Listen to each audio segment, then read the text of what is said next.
Tengan ustedes muy buenos días, estudiantes de la materia de técnicas proyectivas. El otro día ya hemos dado apertura a la materia y hoy vamos a explicar un tanto más sobre ella. Sin embargo, una de las preguntas que primero tenemos que responder es ¿a qué llamamos proyección? Por lo tanto, esta semana es la semana del tema de proyección. Vamos a empezar diciendo algo que todos conocemos. Proyección es un mecanismo de defensa. Lo hemos escuchado en múltiples ocasiones. Lo hemos escuchado incluso hasta en la cotidianidad de nuestras vidas. Algunas personas dicen, oye, no proyectes. Y bueno, el primer concepto, la primera idea que ustedes tienen que tener es de que proyección es un mecanismo de defensa. ¿En qué consiste? Consiste en que el sujeto atribuye sus propias virtudes y defectos a otras personas. Generalmente son pensamientos no aceptados por uno mismo y que los proyecta. Oye, creo que no me estás atendiendo. Oye, creo que no me estás queriendo. Como tú me odias, léase todo lo contrario. Ya esto lo vamos a ver con mayor detenimiento. Obviamente que el tipo de proyección dependerá de la estructura psíquica y de la introyección que se haga de sí mismo, de su autopercepción. Fíjense qué interesante. Nosotros proyectamos, no se olviden algo que Freud dijo, nosotros no podemos dar lo que no tenemos. Básico, basiquísimo, véanlo por donde lo vean. Nadie puede dar lo que no tiene. Por lo tanto, obviamente que el tipo de proyección dependerá de las características de esa personalidad, pero además, qué interesante, depende también de la introyección que se haga de sí mismo, de su autopercepción. Seguro que voy a fracasar, seguro que me va a ir mal. O sea, estoy completamente seguro de que ella o él está pensando bla, bla, bla, bla, bla, bla, bla, bla, bla. Y es porque no podemos agarrar y decir, yo lo estoy pensando. Obviamente, como todo mecanismo, es un mecanismo inconsciente. Pero que les quede esto grabado, de que en toda proyección hay su concomitante, su contraparte, que es la introyección. Y mucho depende de la autopercepción que tengamos las personas de nosotros mismos, obviamente, para que nuestras proyecciones tengan determinadas características. Seguimos con la pregunta, ¿qué es proyección? Pues ahora vamos caminando un poquito más.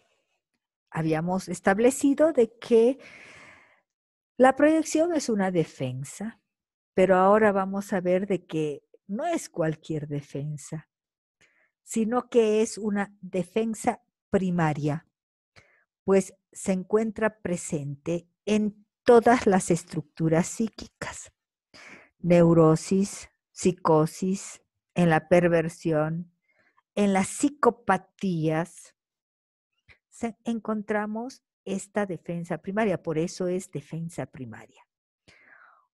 Opera en las formas de expresión y pensamiento normales de la vida cotidiana. Constantemente nosotros en la vida cotidiana efectuamos proyecciones. Esto viene muy de la mano con aquella videoconferencia que tuvimos el jueves pasado y que hablábamos de que los contenidos internos pululan por salir hacia afuera, por exteriorizarse, por manifestarse de alguna forma. Y que finalmente hasta nuestra forma de presentarnos en el mundo es una proyección. Por lo tanto, todo lo que nos rodea es proyección y esto también lo vamos a ver con mayor detalle. Acá hago énfasis en la cotidianidad de la proyección. Todo sujeto conforma su propio mundo por medio de los pensamientos, deseos, costumbres y hábitos, comportamientos y actitudes, sentimientos y emociones, demandas y necesidades. Todos tenemos esto. Por lo tanto, ese mundo propio podría constantemente ser una configuración proyectiva. Uy, qué grave. Todo lo que somos podría ser una configuración proyectiva. ¿Y por qué no? Si nosotros somos seres humanos tan ricos, en nosotros confluyen tantas variables. ¿Y por qué no pensar que todo esto que presenta todo sujeto no es una configuración proyectiva? O sea que estamos viendo que la proyección no solamente había sido un mecanismo de defensa, no solamente había sido un mecanismo primario, sino que además está inmersa en todos los actos de nuestra vida. O sea, llegamos incluso a preguntarnos, entonces, ¿qué es lo genuino de nosotros mismos? Pues bien, esa configuración de proyecciones que además las hacemos nuestras a través de un proceso de introyección y que después las proyectamos. Ahora bien, este concepto de proyección linda con la filosofía.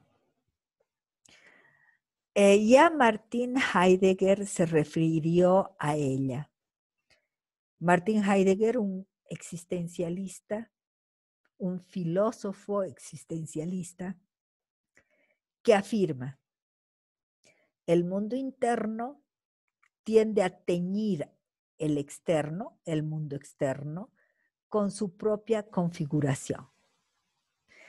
El mundo interno pulula por salir, clama por salir y teñir al mundo externo con sus características. Y Heidegger dice, esta realidad psíquica es la base de las técnicas proyectivas en psicología. Ahora vamos a hacer un repaso de aquellas escuelas y aquellos grandes pensadores que de alguna u otra forma hablaron de proyección. Vamos a ver, obviamente, primero el psicoanálisis. El término proyección fue utilizado por Freud, por Sigmund Freud, desde principios del siglo anterior, principios del siglo XX e incluso finales del siglo XIX. En 1896, si mal no recuerdo, empieza él a trabajar este término de proyección. En el psicoanálisis clásico se entiende como el mecanismo de defensa en el que los impulsos, sentimientos y deseos propios se atribuyen al otro objeto, que puede ser una persona, un fenómeno o cosa externa. Esto es a grandes rasgos. ¿Qué dice la psicología analítica de Carl Gustav Jung? Jung, que es un gran psicoanalista, muy conocido en Europa, mucho menos acá. Acá no se lo conoce mucho. Tal vez en la Argentina sí. Tal vez en Brasil un tanto más. Pero les aseguro que en gran parte de Europa Jung tiene su puesto dentro del psicoanálisis. Y un tanto para diferenciar a Freud de Jung, hablamos de psicología analítica más que de psicoanálisis. Recuerden que Jung se separa de Freud porque él defiende un hecho totalmente controversial. Jung decía de que así como nosotros heredamos los ojitos de papá, la boquita de la abuela, el cabellito del bisabuelo, igualmente heredamos determinados componentes psíquicos a los que él llama arquetipos. Esta su observación se basa en el hecho de que distintos pueblos primitivos que no tenían en el pasado ningún tipo de conexión, tienen determinados símbolos en común. Por ejemplo, es sabido por todos que existe un arquetipo en toda cultura que es, por ejemplo, el símbolo fálico, el símbolo de poder, el símbolo del falo, que se extiende en múltiples culturas alrededor de todo el mundo. Pues Jung afirma que la proyección consiste en la atribución de arquetipos, ojo, arquetipos alojados en la propia psique a personas u objetos fuera del yo. Por ejemplo, la proyección del arquetipo de la madre.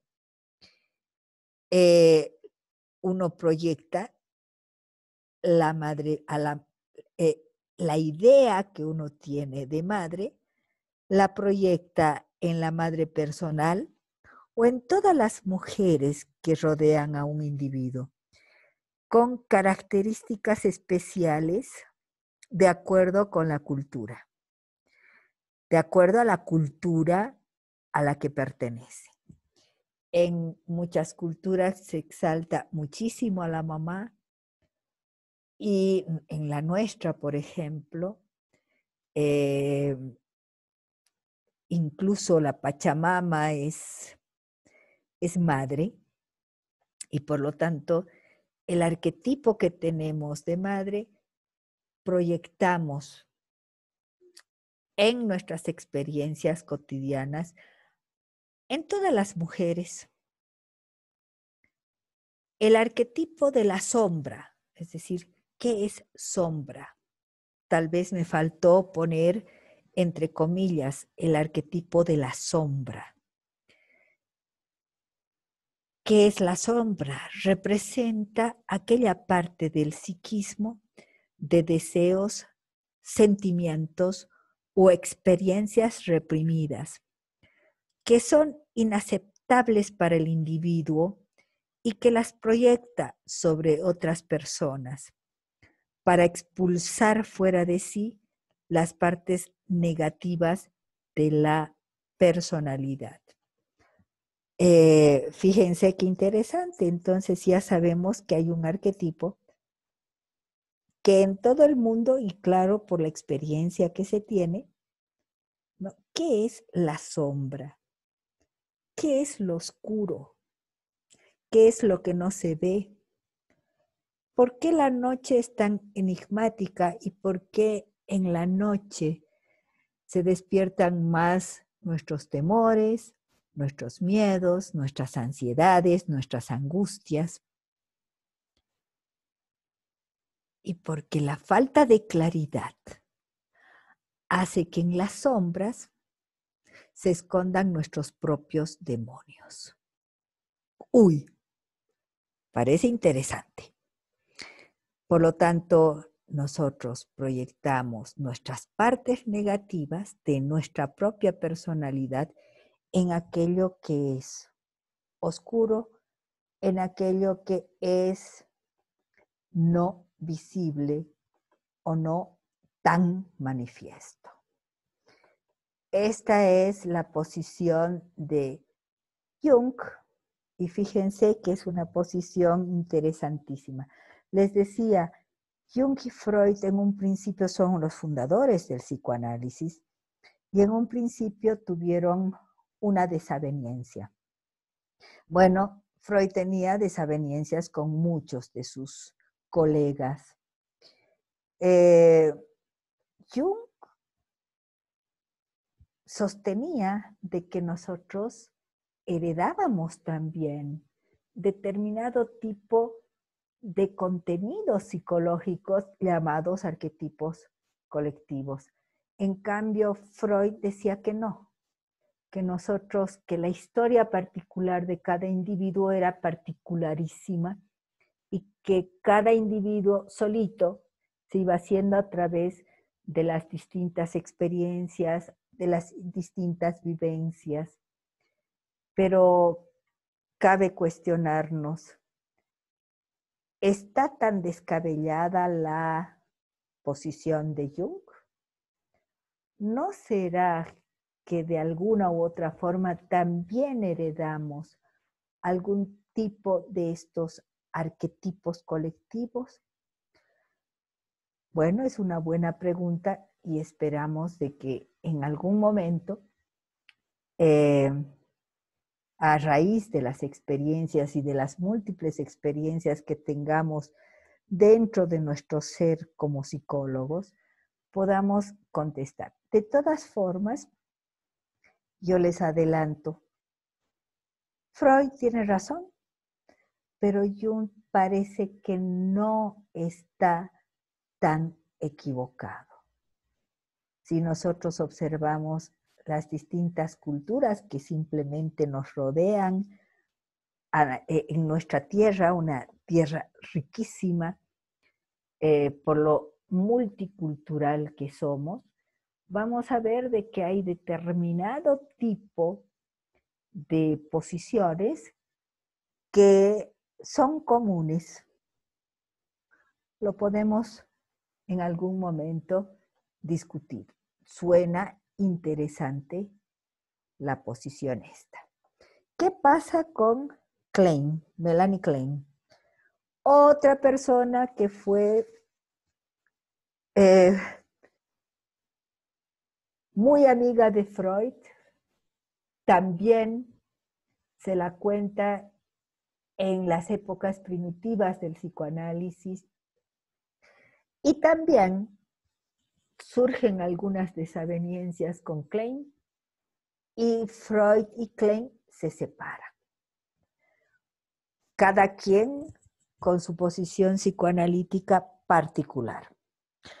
Y así como Jung, chicos, Klein también es una persona muy interesante. ¿Por qué se separa de Freud? Simplemente por algo que nos va a tocar ver muy de cerca en técnicas proyectivas. Klein afirmaba de que cuando nosotros nacemos hay un germen de yo. Hay un yo muy primitivo. ¿Y por qué decía esto? Decía porque el niño recién nacido, desde que nace, emite defensas. Defensas frágiles, defensas muy primitivas, defensas muy, muy débiles, pero existen defensas. Freud se rasga las vestiduras y dice, no, Klein, estás equivocada. Melanie, qué barbaridad. El yo se conforma y se solidifica después del complejo de Edipo, cuando hay la diferenciación topográfica del yo, del superior y del ello. Y los mecanismos de defensa son típicos del yo. Por lo tanto, si los mecanismos de defensa son típicos del yo, ¿cómo es posible que pienses que un niño recién nacido pueda tener defensas? Freud decía, las defensas se conforman con el yo después del complejo de Edipo. Y en cambio Klein, en sus múltiples investigaciones y en sus múltiples textos y libros que ha escrito, pues ella dice de que y afirma y sostiene de que en el niño recién nacido ya es posible ver defensas. Defensas que son típicas de la esquizofrenia. No sé, o que es de la psicosis, defensas muy débiles. No se amilana, Klein no se amilana, o sea, hace frente a Freud, tanto que incluso tiene las obras completas de Klein. Y dentro de las técnicas proyectivas, Klein tiene muchísimo peso, porque en realidad, ¿qué hacemos en las técnicas proyectivas? Tratamos de que el ser humano emita defensas, porque las defensas nos hablan de su estructura. Bueno, ¿y qué decía Klein de lo que es la proyección? Klein agrega y describe otro concepto. Agrega lo que nosotros conocemos como la identificación proyectiva. Concepto que trasciende la posición freudiana y surge de las investigaciones realizadas acerca de los mecanismos de defensa del yo en la temprana infancia. Identificación proyectiva. Yo me identifico con lo que proyecto.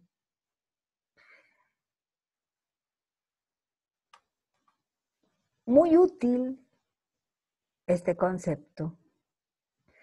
A ver, simplemente les hago pensar. ¿Por qué entre tantas personas que han comenzado con ustedes en la universidad, por qué eligieron determinados amigos y no otros, si todos tenían la misma posibilidad? De alguna forma, su elección se basa en las identificaciones proyectivas. Piensen simplemente, los refranes tienen mucho de psicología. Dime con quién andas y te diré quién eres. Tú no puedes ser amigo de quien no te identificas. Mira a tu amigo, mira a tu amiga aquello que valoras en el otro o aquello que no valoras en el otro lo tienes tú. Mucho más si hablamos, por ejemplo, de relaciones de pareja. Uno elige pareja de acuerdo a las identificaciones proyectivas que emite. O sea, por eso es que cuando una pareja se rompe, yo les digo, tú la elegiste y por algo la elegiste, o tú lo elegiste. O sea, nadie elige nada sin un proceso de identificación proyectiva.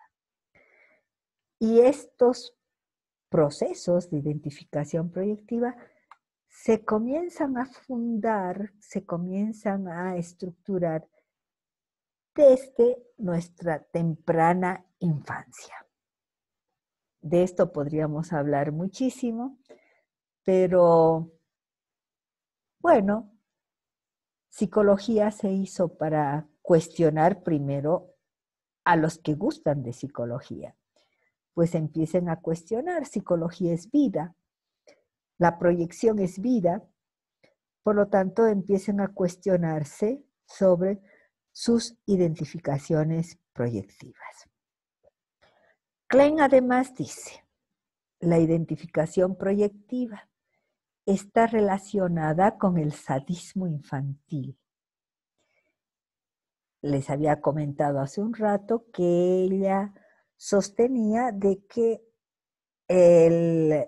todo sujeto, todo individuo, todo humano emitía mecanismos muy débiles.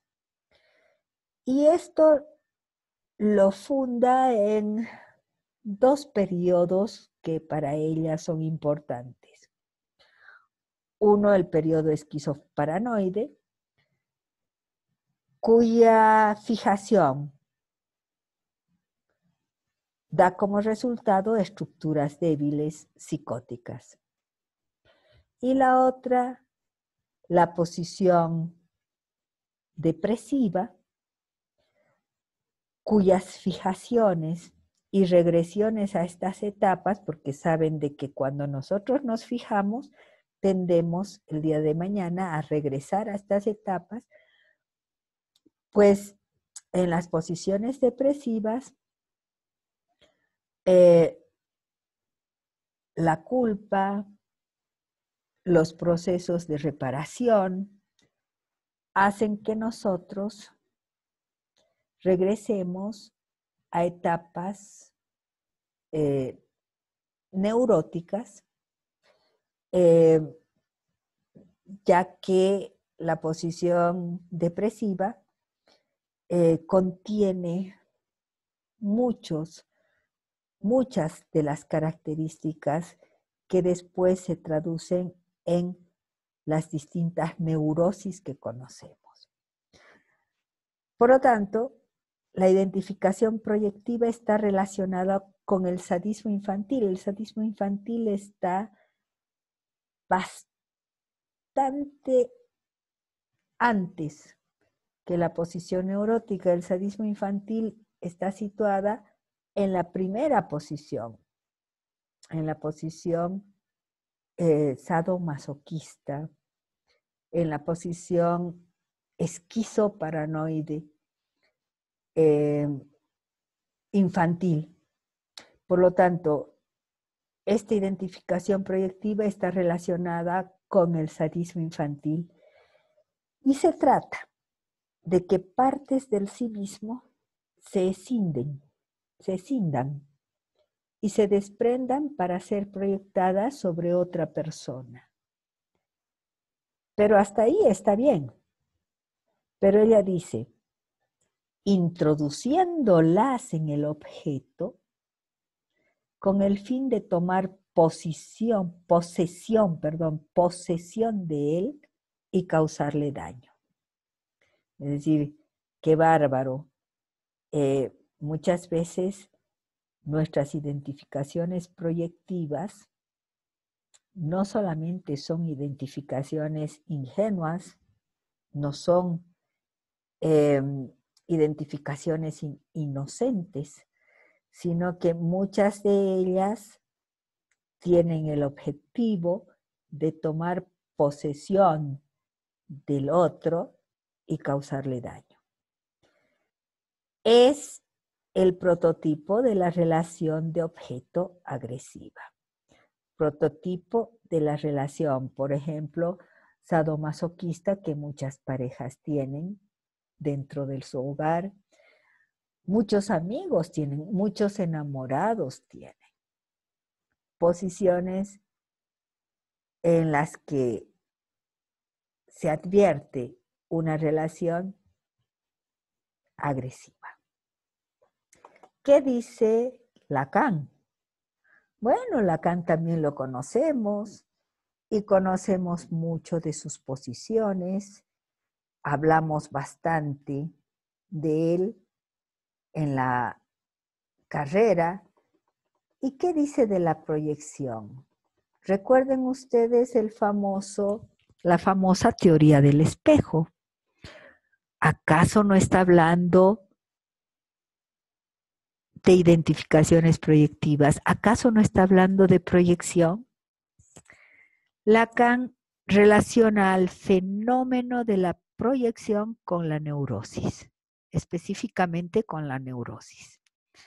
Él dice que los pacientes no siempre están preparados para volver al interior aquello que en algún momento se coloca sobre los demás. ¡Qué terrible!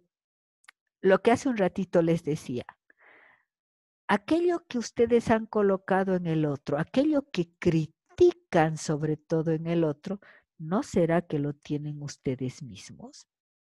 Ahora, todos los seres humanos estamos preparados para ese volcarse críticamente a nosotros mismos. Es mejor ver un error, es mejor ver algo criticable en el otro. Pero si vemos algo criticable en el otro es porque nos moviliza.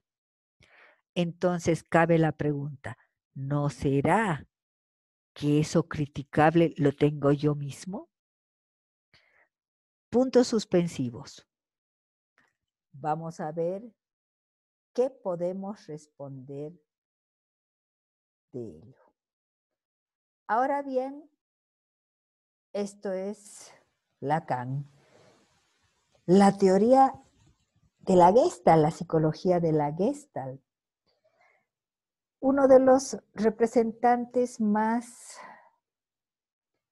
conocidos dentro de la teoría de la Gestalt es Fritz Perls. Y él dice textualmente sobre la proyección. Cuando proyectamos, no sabemos que estamos proyectando y claro, el mecanismo de defensa es inconsciente. Mucho menos que seamos un proyector. No sabemos que estamos proyectando, pero mucho menos que nos concibamos como proyectores. Desde la proyección, entonces, la proyección consiste en la tendencia de hacer responsable al ambiente, es decir, al otro, de lo que se origina en el sí mismo. Bueno, no es muy distinto a lo que hemos venido hablando, ¿no? O sea, todos tenemos esa tendencia de hacer responsable a todo fuera de nosotros, especialmente para evadir culpas, por ejemplo, o para evadir autocríticas, por ejemplo. Y sin embargo,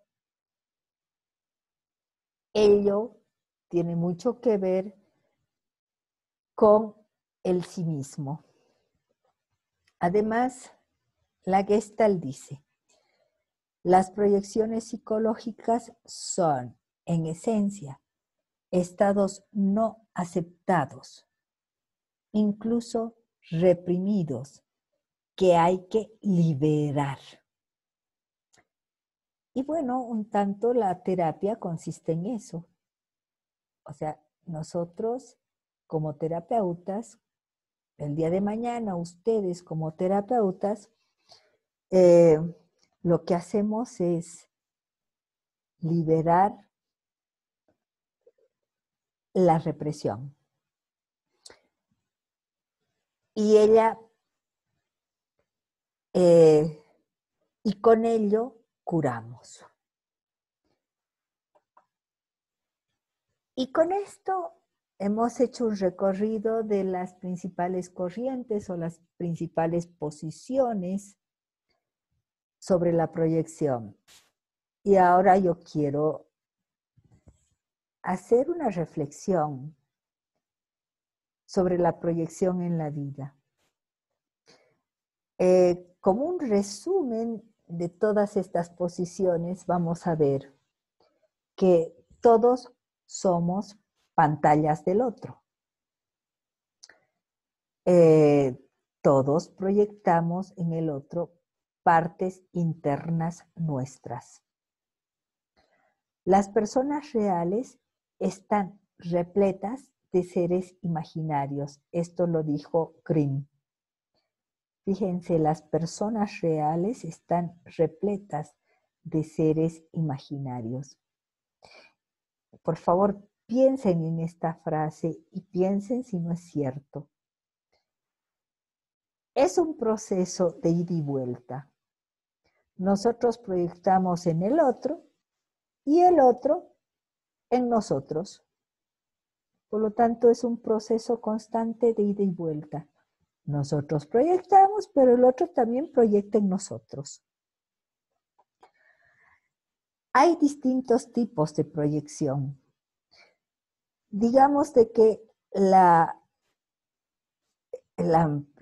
diferencia más rápida es, hay proyecciones positivas y hay proyecciones negativas. Hay proyecciones en las que el común denominador puede ser yo valgo,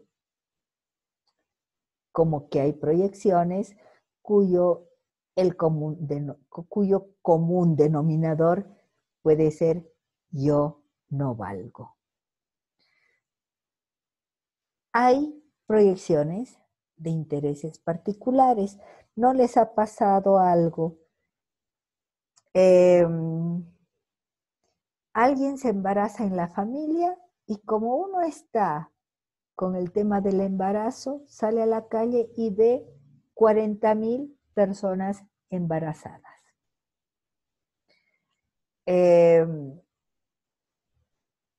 Generalmente, aquel tema que nos moviliza, aquel tema que nos susceptibiliza y estamos atentos a él, pues aparece a cada paso. Por lo tanto, ese tipo de proyecciones las llamamos de intereses particulares. Ponen un ejemplo muy clásico, ¿no? Estoy buscando una casa o un departamento en alquiler. Y ahí es cuando, por ejemplo, aparecen 20,000 casas o aparecen 20,000 problemas en torno a este tema. Esas son las proyecciones de intereses particulares. Poner sentimientos propios en el otro, típico de los celos. Seguro que tú estás mirando a otro hombre o mirando a otra mujer. El ladrón cree que todos son de su condición. ¿No será de que tú estás mirando a otra persona? Seguro que tú no me quieres.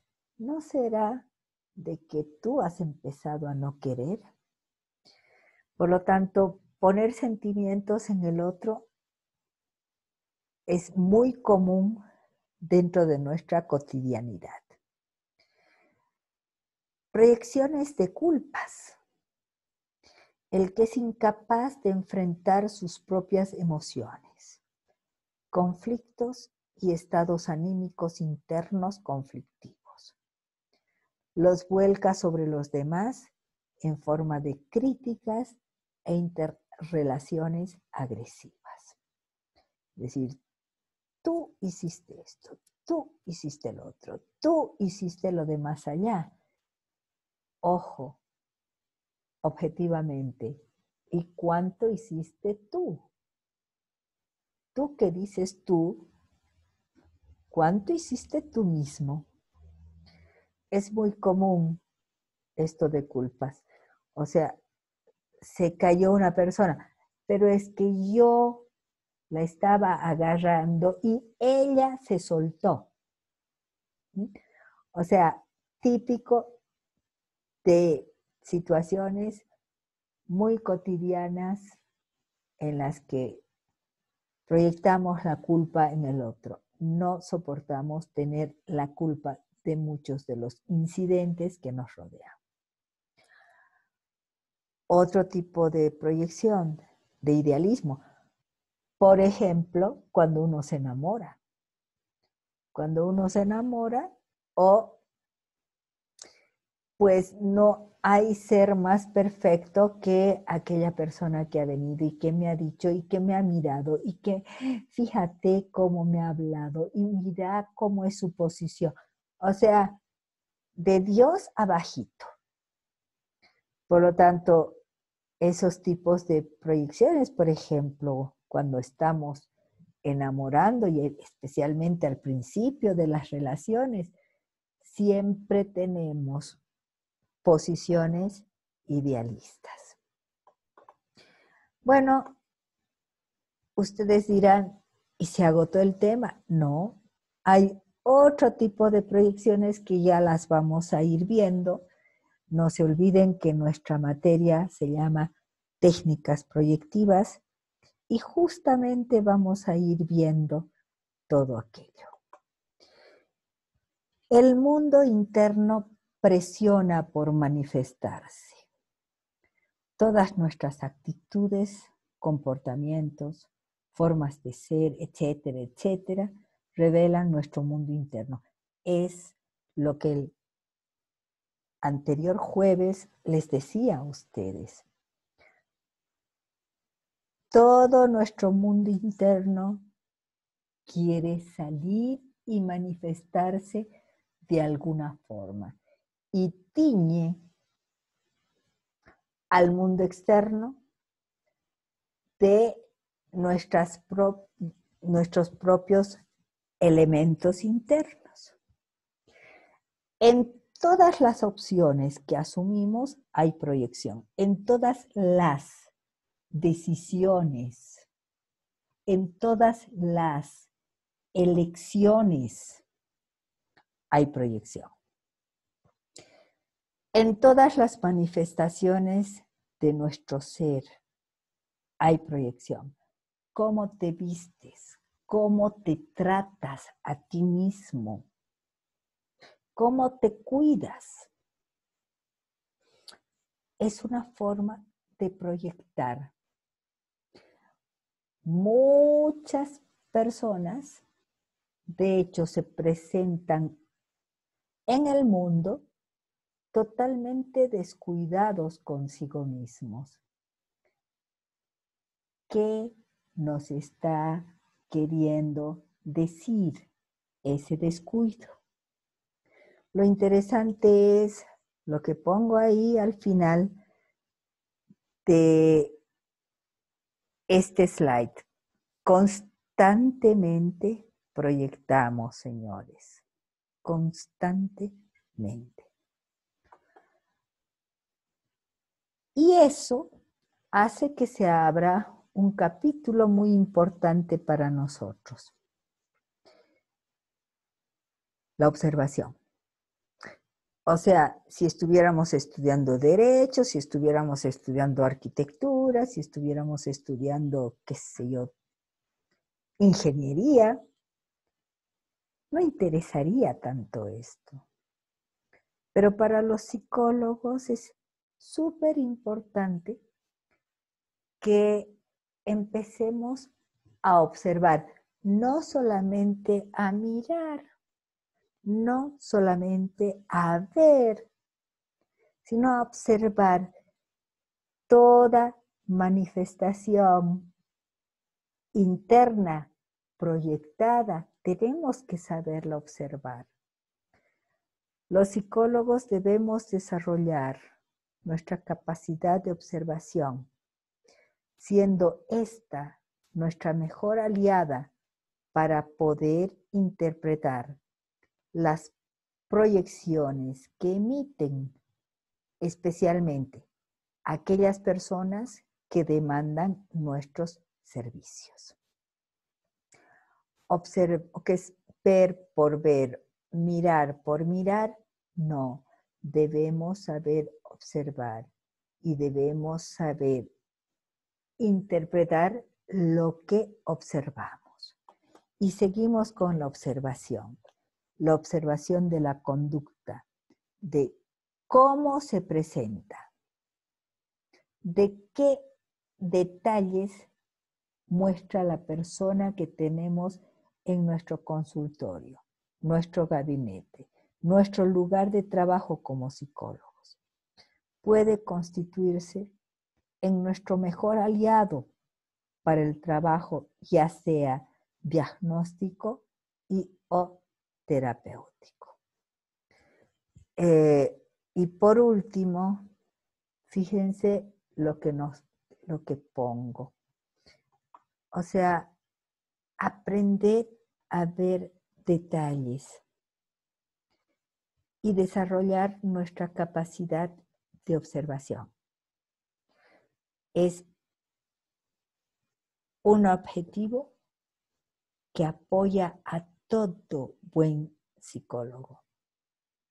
Por lo tanto, esto de aprender a ver detalles es un objetivo de la cátedra. Tengan ustedes muy buen día. Quédense pensando. Ojalá he puesto todo mi interés para que ustedes se queden pensando en esto que han escuchado, que han visto ahora en nuestra segunda semana de trabajo de clases virtuales. Entonces, esta semana la llamaríamos la semana de la proyección. Muy buen día y hasta la próxima.